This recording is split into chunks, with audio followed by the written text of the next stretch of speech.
ശരിക്കും പറഞ്ഞാല് ഞാൻ 40 വർഷമായിട്ടുണ്ട് നമ്മുടെ ഈ കടലില് ജോലി ചെയ്ത് തുടങ്ങിയിട്ട്. അതും കടൽപ്പണി മാത്രമാണ് ഞാൻ ഉദ്ദേശിക്കുന്നത്. ഞാൻ 14ാമത്തെ വയസ്സ് മുതലാണ് കടലിലെ ജോലിക്ക് കടൽപ്പണിക്കായിട്ട് ഇറങ്ങുന്നത്. അന്ന് നീന്താൻ അറിയായിരുന്നു? അന്ന് നീന്താൻ അറിയാം. അത് ഞാൻ എൻ്റെ കുട്ടിക്കാലം ഏഴാം ക്ലാസ്സിലൊക്കെ പഠിക്കുന്ന സമയത്ത് തന്നെ കടലിൽ കുളിക്കുന്ന സ്വഭാവമുണ്ട്. ഇവിടെ നിങ്ങളുടെ ആർക്കെങ്കിലും കാണുമായിരിക്കാം. അപ്പോൾ അച്ഛൻ്റെയും ജ്യേഷ്ഠന്മാരുടെയും സഹായത്തോടു കൂടി ഞാൻ കടലിൽ കുളിക്കാൻ പോകും. അപ്പം എന്നെ നീന്തി പഠിപ്പിക്കാറുണ്ടായിരുന്നു. അപ്പോഴൊക്കെ അതെനിക്കൊരു കൗതുകമായിരുന്നു. നമുക്ക് ഇന്നത്തെ ഉപകരണങ്ങളൊന്നും ഇല്ലായിരുന്നു. നമുക്ക് കിട്ടുന്നത് ചെറിയ തടി കഷ്ണങ്ങളെ കിട്ടത്തുള്ളൂ, ചെറിയ മുറിഞ്ഞ് ഉപയോഗമില്ലാത്ത പീസുകൾ. ഇതിൽ ഞങ്ങൾ തള്ളി 2-3 പേരായിട്ടൊക്കെ തള്ളി ഇതിൽ കമിഴ്ന്ന് കിടന്ന് തുഴഞ്ഞു പിന്നെ അവിടെ നിന്ന് കൈവിട്ടും കൊണ്ടാണ് ഞങ്ങൾ കടലിലേക്ക്, ഇന്നത്തെ പറയുമല്ലോ ഡൈവിങ് സ്കൂബ ഡൈവിംഗ് കണ്ടില്ലേ, കണ്ടില്ലേ? പക്ഷെ അതിന് പകരം ആ യന്ത്രങ്ങളുടെ സഹായം ഇല്ലാതെ മറ്റത് ഓക്സിജൻ സിലിണ്ടർ ഇതിട്ടിട്ടാണ് നമ്മൾ പോയി ഇത് ചെയ്യുന്നത്. പക്ഷെ അതൊന്നും ഇല്ലാതെ തന്നെ കടലടിയിൽ പോയിട്ടുണ്ട്. അതിനുള്ള കഴിവുണ്ടായി. പക്ഷെ അത് കുറഞ്ഞു വരും, നഷ്ടപ്പെട്ടു. അങ്ങനെ ഞങ്ങൾ മുങ്ങാങ്കുഴി ഇട്ടിട്ട് പോയതിനു ശേഷം നമുക്ക് അന്ന് വേറെ ഒന്നുമില്ല, മണലേ ഉള്ളു കടലിന്റെ അടിത്തട്ട് ആ ഭാഗത്തേക്ക്, തീരത്തോടല്ലേ. അപ്പൊ ഞണ്ടൊക്കെ ഉണ്ടാവും. പക്ഷെ മണ്ണ് ആദ്യം എടുത്തോണ്ട് വരുന്നവനിക്ക് കൂടുതൽ വിജയമൊക്കെ കിട്ടും. ഞങ്ങളുടെ കൂട്ടുകാരൊക്കെ അവനെ പറയും ഇവന് നന്നായിട്ട് ശ്വാസം പിടിക്കാറ്. ഇതിനൊരു പ്രത്യേക കഴിവെന്ന് പറയുമ്പോൾ നമ്മൾ ഈ പോകുമ്പോഴേക്കും ശ്വാസത്തിന് ദൈർഘ്യം കുറച്ച് കൂട്ടേണ്ടതുണ്ട്. നമുക്ക് സാധാരണ 50 സെക്കൻഡ് അല്ലെങ്കിൽ 40 സെക്കൻഡ് ആയിരിക്കും ഓരോ വ്യക്തികൾക്ക് ഉള്ളത്. അപ്പോൾ ഓരോരുത്തരും ഇതിനെ കൂട്ടാനായിട്ട് പ്രാക്ടീസ് ചെയ്ത് തുടങ്ങി. 7ാം ക്ലാസ് മുതൽ തന്നെ. അതായത് എനിക്ക് അപ്പോഴ് ഒരു 12 വയസ്സ് 13 വയസ്സ് പ്രായമാണ്. അപ്പോഴേ ഞങ്ങൾ ശ്വാസം കുറച്ചുകൂടെ വർദ്ധിക്കാൻ തുടങ്ങി. അപ്പോൾ ഞങ്ങൾക്ക് ഇപ്പോഴ് കുറച്ചു കാലമായി ഇപ്പോൾ കടലിൽ മുങ്ങാങ്കുളിയൊന്നും ഇടുന്നില്ല. പക്ഷെ എങ്കിലും ഞങ്ങൾക്ക് 1 മിനിറ്റ് 5 സെക്കൻഡ് വരെയൊക്കെ പിടിക്കുന്ന കാലം ഉണ്ടായിരുന്നു ഞങ്ങൾക്ക്. വെള്ളത്തിൽ നമ്മൾ കരയിലും കളിക്കാറുണ്ട്. അത് ആകെ ഓർക്കുന്നില്ലേ? നിങ്ങള് കുളത്തിലൊക്കെ കുളിച്ചിട്ടുണ്ടോ? ആരെങ്കിലും ഇവിടെ കുളിക്കുമ്പോൾ നമ്മൾ കുളത്തിന്റെ അടിയിലും എല്ലാം കിടന്നിട്ട് ഇങ്ങനെ മുൻ കിടക്കും. എന്നിട്ട് ഒരാളെ കൊണ്ട് എണ്ണാൻ പറയും. 1 2 3 4 5 എന്ന്. ചിലർ പെട്ടെന്ന് പോകും. അപ്പൊ അവർക്ക് ഈ ബ്രീത്തിങ് ഇത് കുറവായിരിക്കും. അതിന്റെ കൺട്രോൾ, അതിന്റെ കപ്പാസിറ്റി, ബ്രീത്തിങ് കപ്പാസിറ്റി കുറവായിരിക്കും. പക്ഷെ ഈ കപ്പാസിറ്റി കൂടുതലുള്ളവരാണ് സ്വാഭാവികമായിട്ട് ഇത് വളർത്തിക്കൊണ്ടുവരുന്നത്. ഇനി അടുത്ത് ഞാൻ പോകുന്നതാണ്, ഏതൊക്കെ മീനുകളെയാണ് പിടിച്ചിട്ടുള്ളത്? ഒരുപാട് മീനുകൾ പിടിച്ചിട്ടുണ്ടാവും. ഒരു 100 കണക്കിന് മീനെങ്കിലും പിടിച്ചിട്ടുണ്ടാവുമല്ലോ. മീൻ പിടിച്ചിട്ടുണ്ട്. അത് 100 കണക്കാണെന്ന് പറയുമ്പോൾ ഏകദേശം ഞാൻ എൻ്റെ ഓർമ്മയിലുള്ളത് പറയാം. ഞാൻ അങ്ങനെ പ്രതീക്ഷിച്ചിട്ടല്ല ക്ലാസ്സിൽ വന്നത്. അപ്പോൾ നിങ്ങൾക്ക് വേണ്ടി ഇങ്ങനെ പറയണമെന്ന് പറഞ്ഞുകൊണ്ടാണ്. എങ്കിലും ഞാൻ പറയാം. ഞാൻ നെത്തോലി മീൻ പിടിച്ചിട്ടുണ്ട്. നിങ്ങൾ അധികം പേർക്ക് അറിയാമായിരിക്കും നെത്തോലി മീൻ.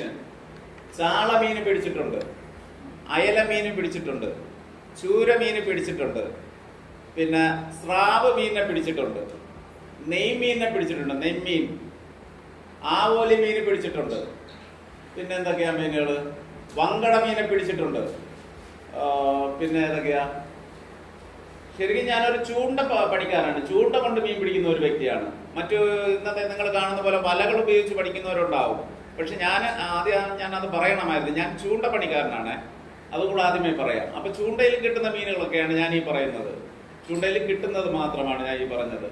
ആവോലി മീനൊക്കെ എന്തെങ്കിലും ഒരു ദിവസം യാദൃച്ഛികമായിട്ട് കിട്ടിയതേ ഉള്ളൂ. അത് ഈ ചൂണ്ടയിൽ കൊടുക്കുന്ന മീനല്ല. അത് ശരിക്കും അത് വലയിൽ കിട്ടുന്നതാണ്. പിന്നെ ഞാൻ എന്ത് മീനൊക്കെ പിടിച്ചിട്ടുണ്ട്? തെരച്ചി മീനെ പിടിച്ചിട്ടുണ്ട്.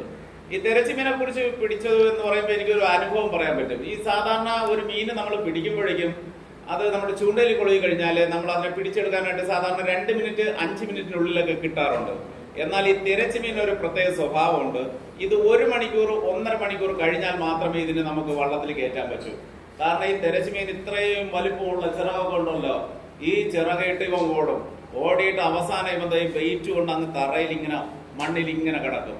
ഇവ എണീച്ച് വരില്ല ഒരു കാരണവശാൽ. എത്ര മൂടിക്കൽ. പിന്നെ നമ്മുടെ ഈ കങ്കൂസ് പൊട്ടു എന്ന് പേടിച്ച് നമുക്ക് ഒരു ലിമിറ്റായിട്ടേ പിടിക്കാനും പറ്റത്തുള്ളൂ. നമ്മൾ അധികം ഭാരം വെയിറ്റ് കൊടുത്ത് വലിച്ചു കഴിഞ്ഞാൽ നമ്മുടെ കങ്കൂസ് പൊട്ടിപ്പോകും. വലിയ തിരിച്ച് കാണാനൊക്കെ നല്ല രസം. ഇന്നത്തെ പോലെ ഈ മൊബൈൽ ഉപകരണമൊക്കെ അന്ന് നമ്മൾ കടലിലില്ല, കൊണ്ടുപോകില്ല. ഈ ഇടയ്ക്ക് ഒരെണ്ണം ഇപ്പൊ ഇങ്ങനെ പിടിച്ചായിരുന്നു. അതിന് 9,500 രൂപ കിട്ടിയിട്ടുണ്ട് ഒരു തിരച്ചിക്ക്. ഞങ്ങൾ പോയ വള്ളത്തിൽ 2 പേരായിരുന്നു. അപ്പൊ കൂടെ ഇരുന്ന ആൾ തന്നെ പറഞ്ഞായിരുന്നു ഇനി ഒരിക്കലും ഇത് കിട്ടില്ലെന്ന്. അതായത് നമ്മുടെ ആത്മവിശ്വാസം നഷ്ടപ്പെട്ടു പോകും. കാരണം അത്രയും സമയം ഇത് അങ്ങനെ തന്നെ കിടക്കും. അങ്ങനെ ഒരു മീനാണ് അത്, ആ തിരച്ചി എന്നുള്ള മീൻ. നമ്മുടെ കാഴ്ചയ്ക്ക് നോക്കുമ്പോൾ തിരച്ചി എന്ന് പറഞ്ഞു പോകും. പക്ഷെ അത് പിടിക്കുക വളരെ ബുദ്ധിമുട്ടുള്ള ഒരു മീനാണ്. അതിന് അത്രയും സഹനശക്തി വേണം. സമയം എടുത്ത് ഇവനെ പിടിക്കാൻ കൊണ്ടുവരാൻ വേണ്ടിയിട്ട്. അങ്ങനെ ഒന്നുകൂടെ ഒരു അനുഭവം ഉണ്ട്. വേറെ ചില മീനുകളുണ്ടോ? ഈ മണങ്ക് മണങ്ക് നമുക്ക് ചൂണ്ടയിൽ കിട്ടുന്ന ഒരു മീനല്ല. മീൻ അറിയാം, പരിചയമുണ്ട്. അത് നമ്മുടെ സീസൺ അനുസരിച്ച് ഒരു ചില മാസങ്ങളിൽ നമുക്ക് ചൂണ്ടയ്ക്ക് മീൻ കിട്ടാത്തതും കാലവർഷമൊക്കെ വരുമ്പോൾ നമുക്ക് പോകാൻ പറ്റാത്ത ഒരവസ്ഥ വരുമ്പോൾ ആ സമയത്തിൽ വലിയ എഞ്ചിനുകളിൽ വലിയ വള്ളങ്ങളിൽ പോയി വല കൊണ്ട് പിടിക്കുന്ന മീനാണ് ഈ മണങ്ക് എന്നുള്ളത്. അറിയായിരിക്കും, എലപ്പാട്ടി എന്നും മണങ്ക് എന്നും ഒക്കെ പറയും. ജൂൺ കഴിഞ്ഞാല് പിന്നെ സ്റ്റാർട്ട് ചെയ്യും. ജൂൺ അവസാനത്തോടു കൂടി ഈ മണങ്ക് നമ്മുടെ തീരത്തേക്ക് വരും. അപ്പൊ അത് വലയിലാണ് പിടിക്കുന്നത്, വല കൊണ്ട് പിടിക്കുന്നതാണ്, ചൂണ്ടയ്ക്കല്ലാതെ.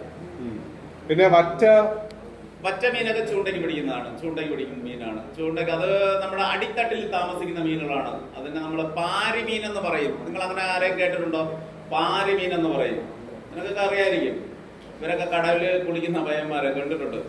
അപ്പോ പാരി മീൻ എന്ന് പറയുന്നത് അത് വളരെ കടലിന്റെ അടിത്തട്ടിൽ താമസിക്കുന്ന കൂട്ടമായിട്ട് ഒരുപാട് മീനുകളായിട്ട് ജീവിക്കുന്ന ഒരു മീനാണ് വറ്റ മീനൊക്കെ എന്ന് പറയുന്നത്. അതുമൊക്കെ ഒരുപാട് പിടിച്ചിട്ടുണ്ട്. അത് പിടിക്കുന്നത് നമ്മൾ ഇര കൊടുത്താണ് പിടിക്കുന്നത്. ചൂണ്ടയ്ക്ക് തന്നെ 2 തരത്തിലുണ്ടാവും. നമ്മുടെ ഒരു ദിവസം ഞാൻ അതൊന്നും ചൂണ്ടകളൊന്ന് പരിചയപ്പെടുത്തി തരാം. അതിന്റെ ഞങ്ങൾ കൃത്രിമം കാണിച്ച് പിടിക്കുന്നത്. ശരിക്കും ഇര കൊടുക്കില്ല. നൂല്, നമ്മുടെ ഡ്രസ്സിന്റെ ഈ തുണിയുടെ നൂല് തന്നെയാണ്. അത് പിന്നെ എടുത്ത് ഒരു നീളത്തിലാക്കി ആ ചൂണ്ടയുടെ അറ്റത്ത് കെട്ടി അതങ്ങിട്ട് കൊടുക്കുക. അപ്പോ മീൻ ഇത് ഇരയാണെന്ന് പറഞ്ഞ് പെട്ടെന്ന് വന്നങ്ങ് പിടിക്കുമ്പോൾ അതിൽ ചൂണ്ട ഉള്ളതെന്ന് അപ്പം തന്നെ കൊടുക്കി പിടിക്കും. എന്നാൽ ഈ വറ്റ മീനുകൾ എന്ന് പറയുമ്പോൾ നമ്മൾ ഇര തന്നെയാണ് കൊടുക്കുന്നത്. ഇര എന്ന് പറയുമ്പോൾ എന്ത് മീൻ? നമ്മൾ കണവ മീന്. കണവ എന്ന് പറയുമ്പോൾ ഓലക്കണവ എന്നൊക്കെ പറഞ്ഞ് കേട്ടിട്ടുണ്ട്. ഇത്ര ഉള്ളത് നിങ്ങൾ അധികം കഴിച്ചിട്ടുണ്ടോ?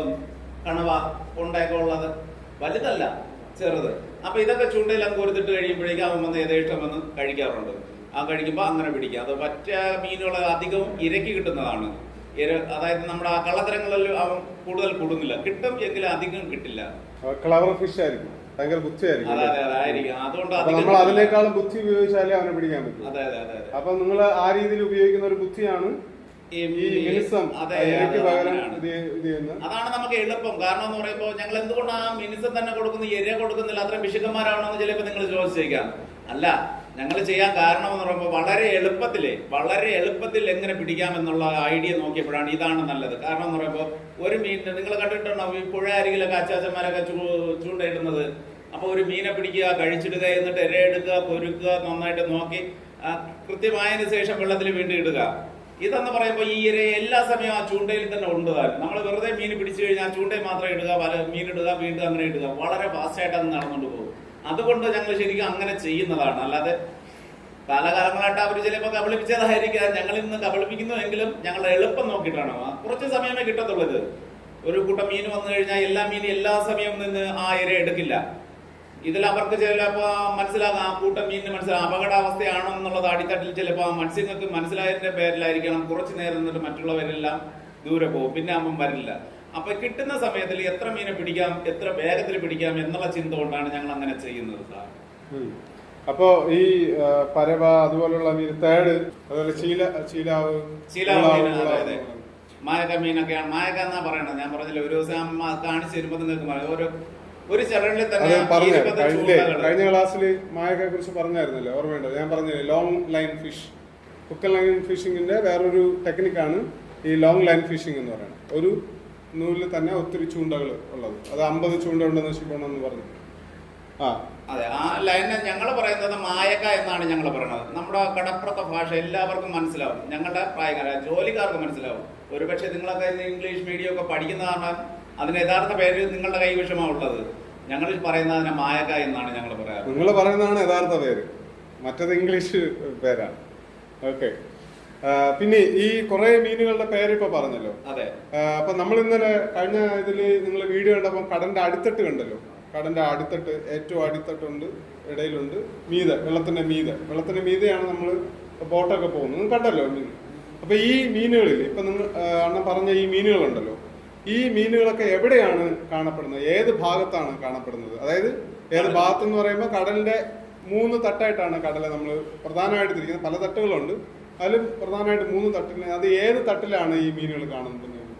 സാധാരണ നമുക്ക് കടൽ കാണുമ്പോൾ കടൽ മാത്രമായിട്ട് കാണാം. ചിലപ്പോഴൊക്കെ നിങ്ങൾ ശ്രദ്ധിച്ചിട്ടുണ്ടാകും, കടലിന്റെ മുകളിൽ കാക്കകൾ കൂട്ടമായിട്ട്, വെള്ളക്കാക്കയാണല്ലോ അധികം കടലിൽ കണ്ടിട്ടുണ്ടോ? അങ്ങനെ ആരെങ്കിലും കടലിന്റെ മേളിൽ ഇങ്ങനെ പറന്നു പോകും? ഇത് വെറുതെ പറന്നു പോകുന്നതല്ല, അത് മീനിനെ പിടിച്ച് ഭക്ഷിക്കാൻ വേണ്ടിയിട്ടാണ് ഈ പറവകൾ അങ്ങനെ പോകുന്നത്. അതായത് വെള്ളത്തിന്റെ ഉപരിതലത്തിൽ ഏറ്റവും മുകളില് ഈ മുട്ടയിൽ നിന്നും വിരിഞ്ഞു വരുന്ന ഏകദേശം ഇത്ര നീളമൊക്കെ ഉള്ള മീനുകൾ നിങ്ങൾ വീട്ടിൽ വളർത്തുന്ന ഗപ്പി മീനും എന്തൊക്കെ കളർ മീനുകളൊക്കെ വളർത്തല്ല, ആ വലിപ്പമുള്ള മീനുകൾ കൂട്ടമായിട്ട് ഇങ്ങനെ പോകാറുണ്ട്. അത് ഈ പറന്നു പോകുന്ന കാക്കയ്ക്ക് അറിയാൻ പറ്റും. എന്നാൽ ഇതിന്റെ കൂടെ തന്നെ അതിൻ്റെതായ സ്വഭാവമുള്ള അവരുടെ വലിയ മീനുകൾ, അതായത് ഈ ചാള മീന്റെ കുഞ്ഞുങ്ങളും പോവും. അപ്പോൾ ചാള മീനും ഉണ്ടാവും അവിടെ, അവനും ഉണ്ടാവും. പക്ഷെ ഇതിനെ എനിക്ക് തോന്നുന്ന ആ കുഞ്ഞുങ്ങളെ സംരക്ഷിക്കാൻ വേണ്ടിയിട്ടായിരിക്കണം ഇവർ കൂട്ടമായിട്ട് അങ്ങനെ പോകുന്നത്. പക്ഷെ കാക്കകൾ വന്നിട്ട് ഇതിനെ കൊത്തിപ്പുറക്കേക്ക് എടുക്കാറുണ്ട്. എന്നാൽ വെള്ളത്തിന്റെ ഉപരിതലത്തിൽ ജീവിക്കുന്ന മത്സ്യങ്ങളാണ് നമുക്ക് നെത്തോലി, ചാള, അയല, പിന്നെ കുത്താവൊക്കെ പറഞ്ഞ കുട്ടികൾക്ക് അറിയാമെന്ന് നിങ്ങൾക്കറിയാം, മനസ്സിലാവുന്നുണ്ടോ? കുത്താവ്, കണ്ണൻ കുത്താവ്, അങ്ങനെയൊക്കെ പറഞ്ഞാല് ഉണ്ട്. അങ്ങനെ പിന്നെ മറ്റു ചെറിയ മീൻ എന്ന് പറയുമ്പോൾ മുള്ളി എന്ന് പറയും. ആ മുള്ളിയൊക്കെ ഇന്നും കടലിലേക്ക് കുളിക്കാൻ പോയി കഴിഞ്ഞാൽ തീരത്തോട് നമുക്ക് കാണാൻ പറ്റും. പിന്നെ കളിമീന്, ഇതൊക്കെ എല്ലാം വെള്ളത്തിന്റെ ഉപരിതലത്തിൽ നമുക്ക് നന്നായി യഥേഷ്ടം ജീവിക്കുന്നതാണ്. പിന്നെ ഈ ഇംഗ്ലീഷിൽ ഇതിനെ പറയുന്നത് നമ്മൾ പറയുന്ന പലാജിക് ഫിഷസ് എന്നാണ് പറയുന്നത്. അതായത് വെള്ളത്തിന്റെ ഉപരിതലത്തിലൂടെ സഞ്ചരിച്ചു പോകുന്ന ഫിഷ്. ഇവര് കുടുംബമായിട്ടാണ് ഇവർ വരെയും പോകുന്നത് ചെയ്യുന്നത്. അതായത് കുടുംബമായിട്ട് യാത്ര ചെയ്യുന്നത് പോലെയാണ് ഇവര് ഒരുമിച്ച്. അവർ കുടുംബമായിട്ട് എപ്പോഴും യാത്ര ചെയ്യത്തുള്ളൂ. അങ്ങനെയാണ് അവർ പല സ്ഥലത്ത് ഒരുമിച്ച് പോകുന്നത്. കുടുംബം 10,000 ലക്ഷക്കണക്കിനുണ്ടാവും ഇവര്. അംഗസംഖ്യ എടുത്തു കഴിഞ്ഞാൽ ലക്ഷക്കണക്കിനുണ്ടാവും. അത്രയും വലിയ കുടുംബമായിട്ടാണ് ഇവര് സഞ്ചരിക്കുന്നത്. പിന്നെ ഈ പണ്ട് ഈ കരയിൽ നിന്നൊക്കെ നമുക്ക് കാണാൻ പറ്റുമല്ലോ, അതെ, അങ്ങനെ കൂട്ടായിട്ട് പോകുന്നത്. ഇന്നും നിങ്ങൾക്ക് വീക്ഷിച്ചാൽ അത് കാണാൻ പറ്റും. പക്ഷെ അത് പറഞ്ഞ് മനസ്സിലാക്കി തരാൻ ഞങ്ങളെ പോലുള്ള ആരെങ്കിലും ഒരാൾ നിങ്ങളുടെ അരികിൽ ഉണ്ടെങ്കിൽ നിങ്ങൾക്ക് കാണിച്ചു തരാൻ പറ്റും. പക്ഷെ നമ്മൾ കരയിൽ നിൽക്കുമ്പോൾ നമുക്ക് ആ കടലിന്റെ നിറം മാറി കാണും.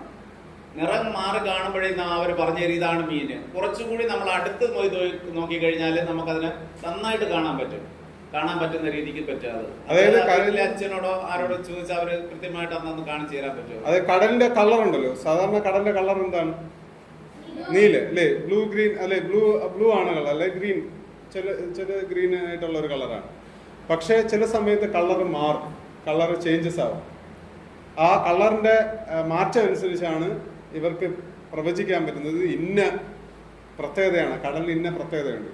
അപ്പൊ ഈ മീൻ കൂട്ടങ്ങൾ ഒരുമിച്ച് പോകുമ്പോഴും ഒരു കളറിന്റെ വ്യത്യാസം ഉണ്ടാകും.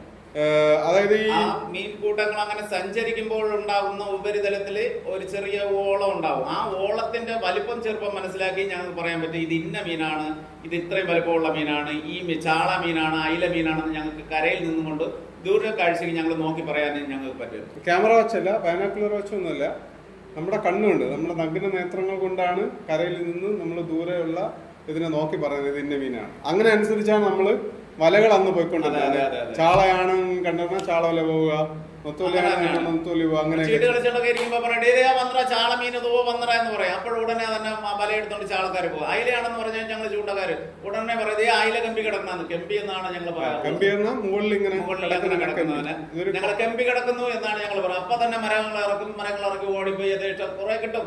ഇല്ലെന്നല്ല, പോയ നട്ടാവൂല. അങ്ങനെ വരുമ്പോഴേക്ക് ഓടിപ്പോയി മായൊക്കെ വിട്ട് കിട്ടുന്നത് പെട്ടെന്ന് കൊണ്ടു കൊടുക്കും. അതേ അതുപോലെ തന്നെ ചൂരമീൻ വരുമ്പോൾ ഇതിനേക്കാളും വ്യത്യസ്തമായിട്ടാണ് നമുക്ക് കാണിച്ചു തരുന്നത്. അതിന്റെ വാല് ഏകദേശം ഇത്രത്തോളം വെള്ളത്തിന്റെ മുകളിൽ ഇങ്ങനെ അടിച്ച് കാണിച്ചു തന്നിട്ടാണ് പോണത്. ചൂരമീൻ വരുമ്പോൾ ഇതുപോലെ വന്നത് എന്തിനാണെന്ന് പറഞ്ഞാൽ, നേരത്തെ ഞാൻ ഫസ്റ്റ് സ്റ്റാർട്ടിങ് പറഞ്ഞില്ല, ഇത്രയുള്ള മീനുകൾ ഇവർ കൂട്ടമായി സഞ്ചരിക്കുമ്പോൾ ഇവരെ ഭക്ഷിക്കാനാണ് ഇവർ വരുന്നത്. ഈ ചൂരമീനൊക്കെ വരുന്നത് ശരിക്കും ഈ മീനുകളെ ഭക്ഷിക്കാനാണ്. അപ്പൊ നമുക്ക് അടുത്ത് നോക്കുമ്പോഴേ നമുക്ക് കാണാൻ പറ്റും അവ കൂട്ടമായിട്ട് ചിലപ്പോൾ ഭയന്നിട്ടായിരിക്കും ഈ കൊച്ചു മീനുകൾ ഓടി ഞങ്ങളുടെ വള്ളങ്ങളോടും മരത്തിന്റെ അടുത്ത് വന്ന് ഇങ്ങനെ കൂട്ടം കൂടിയിരിക്കും. ഇപ്പൊ ചൂരമീനുകൾ ഇങ്ങനെ നിന്ന് ഓടിയിരിക്കും. അവന്മാരെ ഞങ്ങൾ കാണുന്നുണ്ട്. അപ്പോഴാണ് നമുക്ക് മനസ്സിലാവുന്നത് ഞങ്ങൾക്ക് ശരിക്കും കടലിന്റെ അടിയിൽ നിന്നുണ്ട് കണ്ണു തുറന്ന് നോക്കിയാൽ ഒന്നും കാണാൻ പറ്റില്ല, ഒരു ലൈറ്റ് മാത്രം കാണാൻ പറ്റുന്നുള്ളൂ. പക്ഷെ ആ മീനുകൾക്ക് വ്യക്തമായി ഞങ്ങളെ കാണാൻ പറ്റുന്നുണ്ട് എന്നത് ഞങ്ങൾക്ക് മനസ്സിലായിട്ടുണ്ട്, കാലങ്ങളായിട്ട് ഞങ്ങൾക്ക് മനസ്സിലായിട്ടുണ്ട്. അതുകൊണ്ടാണ് ചൂരമീനുകൾ എത്ര കൂട്ടമായിട്ടും ചെറുമീനിന്റെ അടുത്തേക്ക് വരില്ല, ഞങ്ങളുടെ അടുത്ത് നിൽക്കുന്ന കാരണം കൊണ്ട്. അവന്മാർ അങ്ങനെ നിന്ന് റൗണ്ട് ചെയ്ത് ഓടി കളിക്കും. ഇത് ഞങ്ങൾക്കും കുറച്ച് ഉപകാരമാണ്. ഇത് മീൻ നിൽക്കുന്ന കാരണം ഇവർ ഇവിടെ ഉണ്ട്. അപ്പൊ ഞങ്ങൾക്ക് ചൂണ്ട എറിയാനും പെട്ടെന്ന് പിടിക്കാനും ഞങ്ങൾക്കും സഹായമാണ് അങ്ങനെ വരുന്നത്. അതുപോലെ പിന്നെ ഈ ഉപരിതലത്തിലെ മീനുകളെ കുറിച്ച് പറഞ്ഞല്ലോ. ഉപരിതലത്തിൽ ഒരെണ്ണം കൂടെ കുട്ടികൾക്കൊന്ന് പറഞ്ഞു കൊടുക്കാനുണ്ട്. എനിക്ക് മറന്നുപോയതാണ്. നിങ്ങൾ ഇന്ന് പറയുന്ന ഫ്ലൈ ഫിഷ് എന്ന് പറയുന്ന പറക്കുന്ന മീനുണ്ട്. നിങ്ങൾ ആരെയും കണ്ടിട്ടുണ്ടോ? മീനുകൾ പറക്കും. പറക്കുന്ന മീനുണ്ട്, ഫ്ലൈ ഫിഷ് ഉണ്ട്. ഫ്ലൈ ഫിഷ് എന്നാണ്, പറവയാള എന്നാണ് ഞങ്ങൾ പറയാറുള്ളത്. ഏകദേശം 1 മിനിറ്റ് വരെ അത് എയറിൽ പറന്നു പോകും. ഞങ്ങൾ ബോട്ട് ഓടുന്ന കൂട്ടമായിട്ട് ഇങ്ങനെ പറന്നു വരും. 1 മിനിറ്റ് കഴിയുമ്പോൾ വെള്ളത്തിൽ വന്ന് വീഴും. വീണ്ടും 2 സെക്കൻഡ് കഴിയുന്നതിന് വീണ്ടും സ്റ്റാർട്ട് ചെയ്ത് പറന്ന് തന്നെയാണ് പോകുന്നത്. അതിന് ചിറകുണ്ട്. അത് ഒരു ദിവസം കാണിച്ചു വീഡിയോ ഉണ്ട്. കാണിച്ചു. അപ്പൊ മീനുകൾ പറക്കുന്നുമുണ്ട്. ആദ്യമായിട്ടാണ് കേൾക്കുന്നത്. ആദ്യമായിട്ട് കേൾക്കുന്നവർ എത്ര ഉണ്ട്? മീന് പറക്കുമെന്ന്, പറക്കുന്ന മീൻ കടലിലുണ്ട് എന്ന് ചോദിച്ചാൽ ധൈര്യമായിട്ട് പറയുക, അറിയാത്തത് പറയുക. കേട്ടിട്ടുണ്ടോ മുമ്പ്? ഞങ്ങൾ അതിനെ പറവിയാള എന്നാണ് പറയണത്. ഇടയ്ക്ക് എന്റെ വീട്ടിൽ നിങ്ങളുടെ പ്രായക്കാരുണ്ട്, അവര് പഠിക്കുന്നുണ്ടായിരുന്നു. അപ്പൊ പറഞ്ഞു ഫ്ലൈ ഫിഷ് എന്ന്. അപ്പൊ ഓർമ്മയിൽ വെച്ചതാണ്. അപ്പൊ അങ്ങനെ ഉപരിതലത്തിലാണ് ഇതിന്റെ ഇടയ്ക്കുള്ളത്. ഉപരിതലത്തിനും അടിത്തട്ടിനും ഇടയ്ക്കുണ്ടല്ലോ ചില മീൻ. അത് ഏതൊക്കെയാണ്? അവിടെ നമുക്ക് കാണാനുള്ളത് ഈ ഉപരിതലത്തിൽ വന്ന് ഇര ഭക്ഷിച്ചു പോകുന്ന മീനുകളിൽ ഏകദേശം മീനും ഇടത്തട്ടിലാണ് നിൽക്കുന്നത്. എന്ന് പറയുമ്പോൾ അവന്മാര് നമ്മുടെ കാടിനെ പറഞ്ഞുന്ന പോലെയാണ്. ഇര പിടിക്കാൻ വേണ്ടി അവന്മാർക്കറിയാം മീനുകൾ ഭയന്ന് ഉപരിതലത്തിലാണ് നിൽക്കണമെങ്കിലും ഇമ്മയുടെ വാസം ശരിക്കും ഇടത്തട്ടിലാണ്. ഇതിന്റെ ഉള്ളിലായിരിക്കും, ഇങ്ങനെയായിരിക്കും അമ്മയുടെ വാസം. ഈ മീനുകളാണ് ചില സമയത്തിൽ നേരത്തെ പറഞ്ഞ ചൂര മീനൊക്കെ ഇടത്തട്ടിൽ താമസിക്കുന്ന മീനുകളാണ്. തറയിലുമല്ല ഉപരിതലത്തിലല്ല അവന്മാര്, ഈ ഇടത്തട്ടിലായിരിക്കും ചൂരമീന്. അയലേ അതുപോലെ തന്നെയാണ്, ഇടത്തട്ടിൽ നിൽക്കും. വാവ മീന്, വാവ എന്ന് പറഞ്ഞു കഴിഞ്ഞാൽ ആവോലി എന്ന് പറഞ്ഞാൽ അറിയാമോ? ആ ആവോലി മീനുകളൊക്കെ എല്ലാം ഇടത്തട്ടിൽ നിന്ന് പോകുന്ന മീനുകളാണ്. പിന്നെ കൊണ്ട് കുറച്ച് മീനുകൾ നിങ്ങളിങ്ങനെ പെട്ടെന്ന് സാറിങ്ങനെ ചോദിച്ച കാരണം എന്റെ ഓർമ്മയിൽ വരില്ല. എപ്പോഴെങ്കിലും ഓർമ്മയായിട്ട് ഞാൻ ഇതുപോലെ എഴുതി വെച്ച് കൊണ്ടുവന്ന കുറച്ചധികം മീനുകളോട് പറയാം. ഏറ്റവും അടിത്തട്ടിൽ കാണുന്നത് ഏറ്റവും അടിത്തട്ടിൽ എന്ന് പറയുമ്പോ അടിത്തട്ട് എന്ന് പറയുമ്പോ അടിത്തട്ട് മണ്ണിന്റെ അടുത്തായിട്ട് ഇങ്ങനെ മുകളിൽ ഇങ്ങനെ സഞ്ചരിക്കുന്ന മീനുകൾ. ആ മീനുകളൊക്കെ കുറച്ച് ഡേഞ്ചർ മീനുകളാണ്, അപകടം പിടിച്ച മീനുകളാണ്. നമ്മൾ എന്താ പറയാം, കട്ടക്കൊമ്പൻ എന്ന് പറഞ്ഞാൽ കേട്ടിട്ടുണ്ടാവുമോ? കട്ടക്കൊമ്പൻ, ഇന്നത്തെ ഇംഗ്ലീഷ് പേര് എന്താണെന്ന് എനിക്കറിയില്ല. പിന്നെ അതുപോലെ സ്രാവുകള്, പിന്നെ എന്താണ് ഈ നേരത്തെ പറഞ്ഞ ഒരു അനുഭവം പറഞ്ഞ തെരച്ച് മീന്, ഇവയെല്ലാം കടലിന്റെ ഏറ്റവും അടിത്തട്ടിൽ താമസിക്കുന്നവരാണ്. എന്നാൽ ഇവന്മാര് നല്ല അപകടകാരികളാണ്. കട്ടക്കൊമ്പൻ എന്ന് പറയുമ്പോൾ നമുക്ക് ഏകദേശം 1 മീറ്ററോളം നീളമുള്ള കൂർത്ത ഒരു ശൂലം പോലെ ഇരിക്കും കൊമ്പ്. നല്ല ടെമ്പർ സാധനം, പഠിച്ച് ഓടിച്ചാലൊന്നും ഓടിയൊന്നുമില്ല. അത്ര ഇത് നമ്മൾ പിടിക്കുമ്പോൾ, ചൂണ്ടയിലാണ് പിടിക്കുമ്പോൾ നല്ല അപകടമാണ്. കാരണം ചൂണ്ട ഇവിടെ ഇങ്ങനെ മീനിൽ നിന്ന് നമ്മൾക്ക് ഇങ്ങനെ പൊളിവി നിൽക്കുമ്പോഴേക്കും ഇതിൽ നിന്ന് 1 മീറ്റർ അകലത്തിലായിട്ട് ഇതിന്റെ കൊമ്പ് നീണ്ടു നിൽക്കുകയാണ്. അപ്പൊ മീനിനെ നമുക്ക് ഒരിക്കലും പിടിക്കാനായിട്ട് ബുദ്ധിമുട്ട്. അതിനു മുമ്പ് ഈ കൊമ്പ് കൊണ്ട് ഇത് കുലുക്കി ആരുടെങ്കിലും ദേഹത്ത് തട്ടിയാൽ രണ്ടായിട്ട് ഒരുപാട് പേർക്ക് അങ്ങനെ പറ്റിയിട്ടുണ്ട് അപകടം. ഏത് ഭാഗത്ത് കൊള്ളുമെന്ന് പറയാൻ പറ്റില്ല. അങ്ങനെ അപകടം പിടിച്ച മീനാണ് ഈ കട്ടക്കൊമ്പൻ. അതുപോലെ സ്രാവൊക്കെ കടിക്കും, നന്നായിട്ട് കടിക്കും. അത് നമ്മളൊന്ന് സൂക്ഷിച്ച് കൈകാര്യം ചെയ്തില്ലെങ്കിൽ അത് നന്നായിട്ട് കടിക്കും. കടിച്ചു കഴിഞ്ഞാൽ ആ പീസ് അപ്പം പോകും. ജസ്റ്റ് ഇങ്ങനെ വെച്ചാൽ മതി, അത്രയ്ക്കും പോകുന്നതാണ് സ്രാവൊക്കെ എന്ന് പറയുമ്പോൾ. അതുപോലെ അപകടം പിടിച്ച മീനുകൾ. പിന്നെ ഒരു സ്രാവിൽ തന്നെ ഒരു വ്യത്യസ്തമായ മീൻ, അത് നിങ്ങളിൽ എത്ര പേര് വാള് സ്രാവ് എന്നാണ് ഞങ്ങൾ അതിനെ പറയുന്നത്. വാളെന്ന് പറയുമ്പോൾ നേരത്തെ പറഞ്ഞ കട്ടക്കൊമ്പന്റെ സ്വഭാവം പോലെയാണ്. 1.5 മീറ്ററോളം നീളം ഉണ്ടാകും, അതിന്റെ വീതി ഇത്ര ഉണ്ടാകും. ഒരു കൊമ്പാണ് ഞാൻ ഉദ്ദേശിക്കുന്നത്. നേരത്തെ പറഞ്ഞാണ് അത് പ്ലേറ്റ് പോലെ ഇരിക്കും, അതായത് പലക പോലെ ഇരിക്കും. ഇതിന്റെ ആ രണ്ടറ്റത്ത് ഇങ്ങനെയായിരിക്കും പല്ലുകൾ എന്ന് പറഞ്ഞിട്ട് ഒരു ഇതുപോലെ സാറ് സെർച്ച് ചെയ്താൽ കിട്ടും. വാള് സ്രാവ് എന്നാണ് അതിന് പറയുന്നത്. അതിനെ ഒരിക്കലും ഒരു തവണ എന്റെ ജീവിതത്തിൽ ഞാൻ ദുബായിൽ ജോലിക്ക് പോയപ്പോൾ ഒരു തവണ ഞങ്ങൾ ചൂണ്ടയിൽ കുടുങ്ങുകയും ആ മീനാണെന്ന് മനസ്സിലായി. ഏകദേശം അടുത്ത് വന്നപ്പോൾ ആ മീനാണെന്ന് മനസ്സിലായ കാരണം കയറിനെ കട്ടിയത് വിടുകയാണ് ഞങ്ങൾ ചെയ്തത്. അപ്പൊ വിൻസെന്റ്, ഇപ്പൊ ഞങ്ങളുടെ കുട്ടികൾക്ക് വേണ്ടി അണ്ണന്റെ ഒരു സമയം, പണി കഴിഞ്ഞുള്ള കുറച്ച് സമയം ഞങ്ങളുടെ കുട്ടികളോട് ചെലവഴിക്കാൻ വേണ്ടി കണ്ടെത്തിയതിൽ വളരെ നന്ദി.